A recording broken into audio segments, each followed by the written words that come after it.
लेले लक्षात आहे ना, आज मेहून धरलाय तुला जेवायला या जोड्याने. आज आम्हाला कसं बोलवलंस ग? आणि तुझी ती आसावरी ताई कुठे गेली? अगं छे ग, ती आपली नुसतीच नावाला. खरं सांगू का लेले, या बिल्डिंग मध्ये माझी सगळ्यात जवळची मैत्रीण तूच आहेस. तुला नाही बोलवणार जेवायला तर कोणाला बोलवणार आहे मी? तू आणि आसावरी नेहमी भांडता, पण तरीही तू आसावरी ताई करत तिच्या मागे जात असतेस. तुमचं म्हणजे कसं आहे ना, की तुझं माझं जमेना आणि तुझ्या वाचून करमेना. आणि आम्हाला जोड्याने बोलवलं तर तुला करमेल ना? काही काय बोलतेस लेले? अगं इतकी वर्ष ती त्याला बोलवण्याचा प्रश्नच नव्हता. आणि आता असावरी त्याला कसं बोलवणार? तिचा नवीन नवरा तिला सोडून गेलाय ना. चल काहीतरीच काय. अभिजित राजे आसावरीला सोडून जाणं शक्यच नाही. लेले, तुझा माझ्या बातमीवर विश्वास नाहीये? माझ्या? अगं या बिल्डिंग मधली कुठल्याही घरातली बातमी विचार, अशी सांगेल. पुरा भाव आहे का? तुझ्या घरचंच सांगते. काल संध्याकाळी तू इडली चटणी केली होतीस आणि तुझ्या ह्यांना इडली चटणी आवडली नाही म्हणून झक्कत तुला डाळ भात लावायला लावला. बरोबर ना? ते सोड ग, पण राजे गेले कुठे आणि का? म्हणजे त्या दोघांमध्ये काय भांडण वगैरे झालं का? नाही म्हणजे त्यांच्या घरातून काही आवाज वगैरे नाही आला ग. आणि राजे तसे भांडखोर नाही आहेत ग. मी आमच्या यांना तर नेहमी म्हणत असते की नवरा असावं तर राजेंसारखा. अगं दिसतं तसं नसतं. या सेलिब्रिटीजचे दाखवायचे दात वेगळे आणि खायचे दात वेगळे असतात. असावरी ताई साळसूतपणाचा आव आणते, पण मनानं खरी कशी आहे काय माहित. अगं पण खरंच अभिजित राजे? घ्या, अजून तुझा माझ्यावर विश्वास नाहीये? चल दाखवते. ए थांब थांब थांब थांब थांब. आता काय? असं नुसतं नाही, बेट लाव. बेट? कितीची? 50ची. मला माहितीये अभिजित राजे असं वागणारच नाही. हो मग चल, काय आहे ते दाखवतेच. पण तू फक्त माझ्या होला हो करायचं. काय करायचं? तुझ्या होला हो. हा चल चल. हाय सवरते, कशी आहेस तू? प्रज्ञा, लेले वहिनी काय ग? ताई मला एक सांग, तू सकाळपासून काही खाल्लं नाहीयेस ना? नाही म्हणजे मी आता खायलाच बसणार होते. तुम्ही येता का? दोघे या ना. अगं नको, मला नकोय आज. आणि हिने पण नाश्ता केलाय, पण त्यामुळेच माझी पंचायत झाली खूप आज. काय झालं? अगं सत्यनारायणाची पूजा ठेवली आज, पण कुठल्या जोडप्याला मेहून म्हणून सांगायलाच विसरले. आणि लेलेच म्हणाली की असावरीताई आणि अभिजित राजे असताना तुला प्रश्न कशाला पडायला हवा. आणि बरोबरच आहे तिचं. तुम्ही लग्न झालेलं नवीन जोडपं आहात ना. मग ताई तुम्ही दोघं याल ना माझ्याकडे मेहून म्हणून? येशील म्हणून काय विचारतेस? इतक्या वर्षात आसावरी कुठल्या कार्यालयात जाऊ शकली का? आता हक्कानी ये. जोडप्याचा मान असतो हा. हो ग हो, अगदी बरोबर आहे तुझं. कुठे आहेत, कुठे अभिजितराव? अगं अभिजित कुठे आहात तुम्ही? प्रज्ञा ऐक ना, हे ना घरात नाही आहेत ते, अभिज किचनला गेलेत. अरे बापरे, मग त्यांना फोन करून सांगायला हवं. अगं अभिज किचनला काहीतरी खातील बितील. हा बघ तुझा फोन आहे.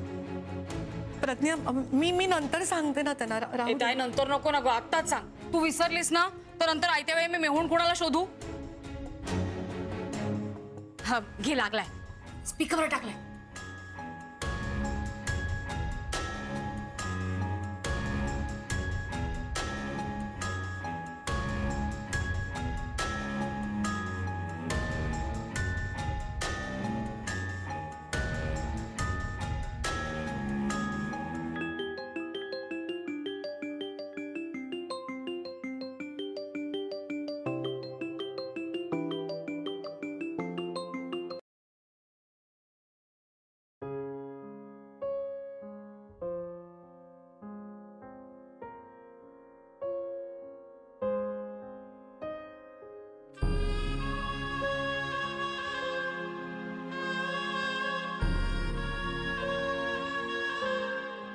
अगं बोल ना.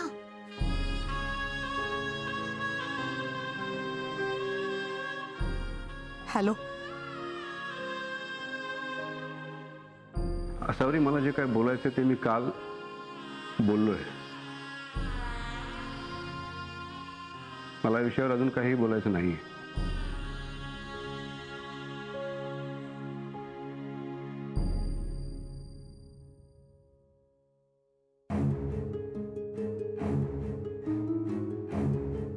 कट का केला? कामात असतील ना ते तिथे. अगं पण कामात आहे तसं म्हणाले नाहीत. काय झालंय ताई? तुमचं भांडण बिंडण झालंय का? भांडण वगैरे काही झालं नाहीये. अभिजित राजे आता या घरात नाही राहत.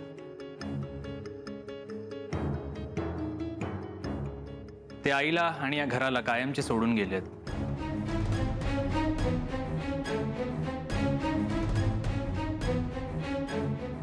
अरे बापरे, अरे देवा देवा देवा देवा देवा, अगं काय झालं हे? माझी भीती खरी ठरली तर. मी एवढा जीवाचा आटापिटा करून सांगत होते, तू ऐकलं नाहीस. त्या विधवेकडून हळदी कुंकू लावून घेतलंस तर म्हणून हे झालं. गेला ना तो अभिजित, गेला ना तुला टाकून.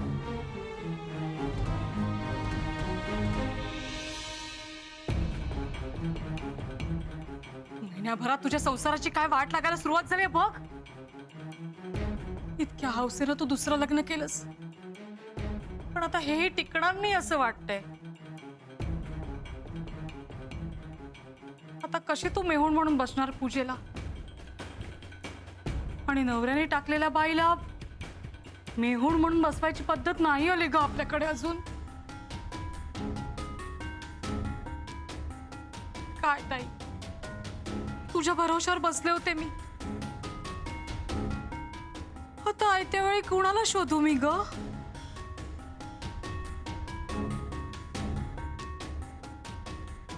असो, लेले होते मी पुढे. आसावरी, असं आहे ना, राजेंना सोडू नकोस.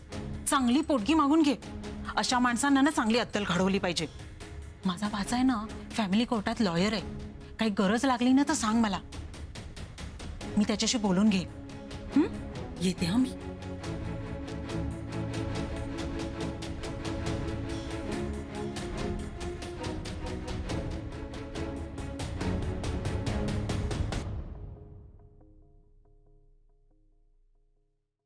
प्रज्ञा प्रज्ञा, काढ लवकर काढ. चल चल चल चल. 500ची पैज लावायला हवी ती मी दे. 450 वाचले, थँक्स. आपल्या सोसायटीत 9 CCTV कॅमेरे होते माहितीये, पण 10वा चालता बोलता CCTV कॅमेरा आज सापडला. लेले, हा साधा नाही, सुपर ड्युपर CCTV कॅमेरा आहे, कळलं का? Bye bye.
आई, जेवण तयार आहे, तर मग जेवायला चला ना. सगळेच बसतोय जेवायला. आई,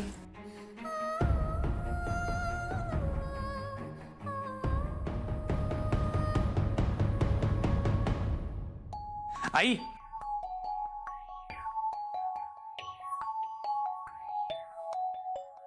आई त्या ट्रॉली बॅग्स कुठे आहेत ग? आपण गावी जाताना घेऊन जातो त्या. वर आहे तिथे.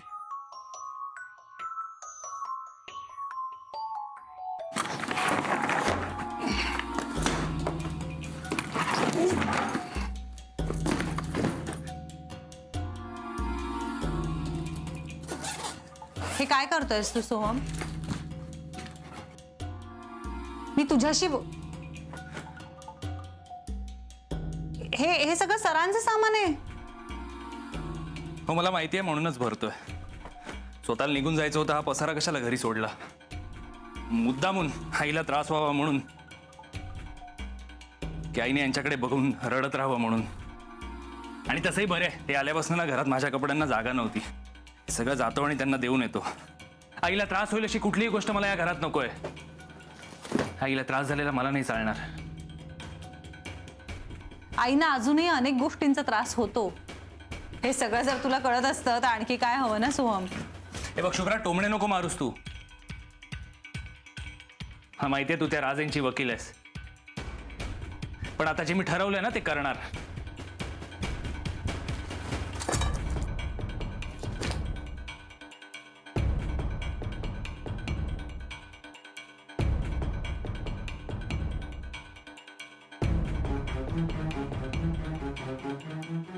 हे सगळं सामान घेऊन अभिजित राजेंच्या तोंडावर मारणार आहे आणि त्यांना सांगणार तुमचा आमच्या घराशी असलेला सगळा संबंध संपलाय.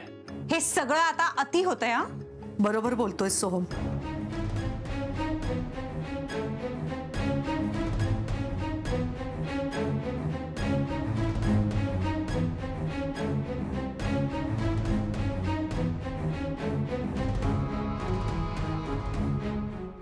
नाही खरंच, हे सगळ्या गोष्टी त्यांना नेऊन दे आणि त्यांना सांग भावनिक संबंध संपलेत ना आता, बाकी कशाची काही गरजच नाही. व्यवहार किंवा एकमेकांची काळजी करणं कशाचीच. त्यांना स्पष्ट सांग, यापुढे आपण त्यांच्याकडनं एकही पैसा घेणार नाही आहोत.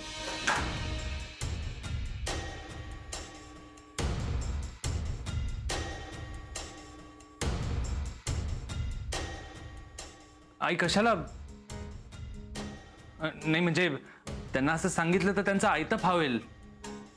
नाही म्हणजे मी काय म्हणतोय, त्यांचं लग्न झालंय ना तुझ्याशी, मग आता तुला आणि तुझ्या घराला सांभाळणे हे त्यांचं कर्तव्य आहे. सोहम, आता भावनिक संबंध सोडला नाही तर या आर्थिक दुव्याची काय गरज आहे? हे बघ बाळा, सुरुवातीला कठीण जाईल आपल्याला, पण हळूहळू सवय होईल. आणि तू आहेस ना सगळी जबाबदारी घ्यायला. आई तुम्ही सरांबद्दल खूप मोठा गैरसमज करून घेतलाय. मला मान्य आहे तुम्ही चिडलाय आता सरांवर, आणि पैसा हा मुद्दा म्हणाल तर आई मी आहे ना, मी कमावते. कोणासाठी? आपल्या घरासाठीच कमावते ना. अर्थात मी सरांइतकं नाही कमवत, पण आपलं हे घर सांभाळायला मी समर्थ आहे. सोहम, यापुढे या घरचा कर्ता पुरुष तू आहेस. माझी या घराची जबाबदारी तुझ्या खांद्यावर आहे.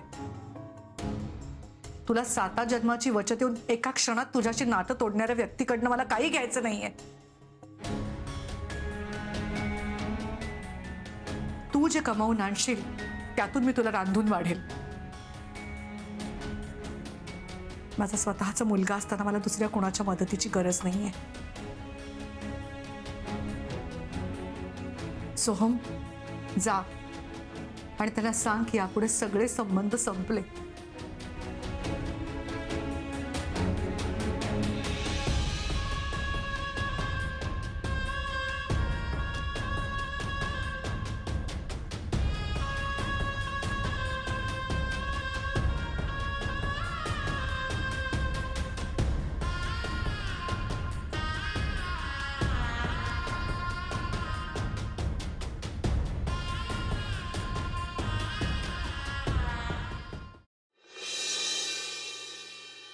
येस विश्वास, काय प्रॉब्लेम आहे? ॲक्च्युली फ्लेवर आईस्क्रीममध्ये यांना थोडं मॉडिफिकेशन करून दे ना, मग काय problem? Hi sorry ma'am, what a surprise. Asavari आहे.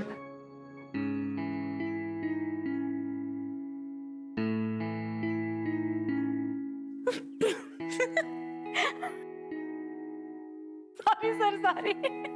मॅडी, कामाच्या वेळी काम कर, उगीच टाइमपास नको.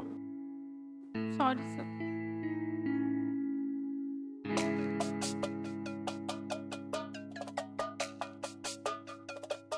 हाय सोहम.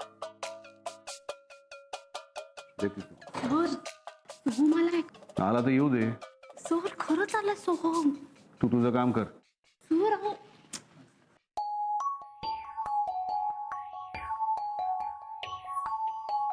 हो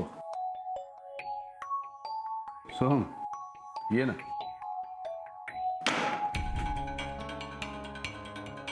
हे तुमचं सामान.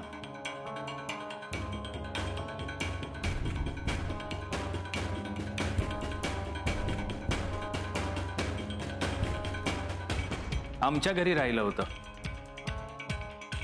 आजपर्यंत तुला कुठलंच काम एवढं तत्परतेने करताना बघितलं नाही मी. माझ्या आयुष्यातली महत्वाची कामं मी तत्परतेनेच करतो. आणि तसंही आता सगळं मलाच सांभाळायचं आहे. तुम्ही माझ्या आईचा विचार न करता निघून आलात. घरात सगळा पसारा तसाच होता. घर सोडून निघून यायचं होतं तर पसारा तरी उचलायचा होता. उगाच आई आवरताना तुमचं सामान बघणार, तिला त्रास होणार आणि तिला त्रास झाला म्हणजे तुमच्या घरी येण्याचे चान्सेस वाढतात असं तुम्हाला वाटत असेल. But I respect your decision. आता एक गोष्ट डोक्यात फिक्स करा. तुमचा आमच्या घराशी असलेला संबंध आता संपलाय.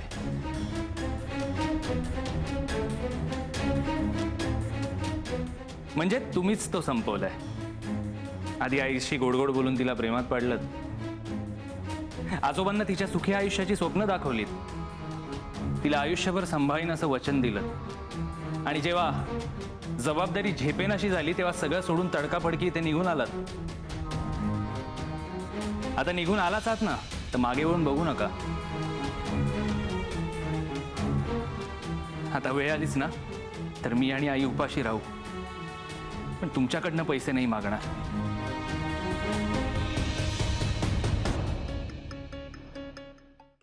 आता वेळ आली ना तर आई आणि मी उपाशी राहू. पण तुमच्याकडे येणार नाही आहोत मदत मागायला.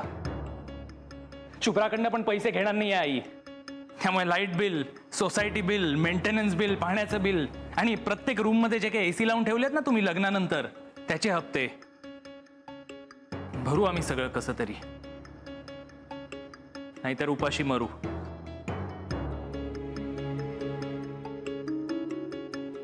हो पण तुमचा काहीही संबंध नाहीये आता.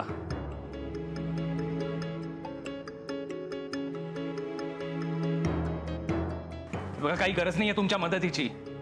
आई आणि मी जसं जगता येईल ना तसं जगू.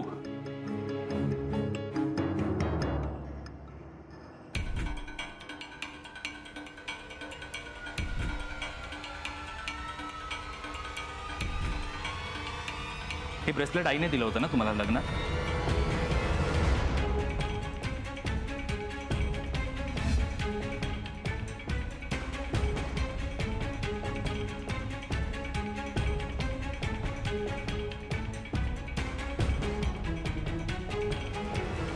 द्या इकडे ते. आता तुमचा काहीही हक्क नाहीये त्याच्यावर. तुमच्याशी इतकाही संबंध ठेवायचा नाहीये आम्हाला. द्या इकडे.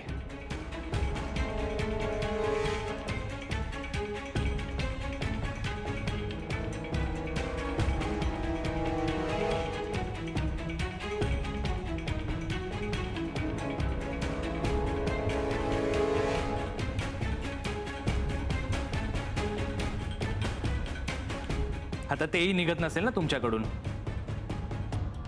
काय नाटक आहेत.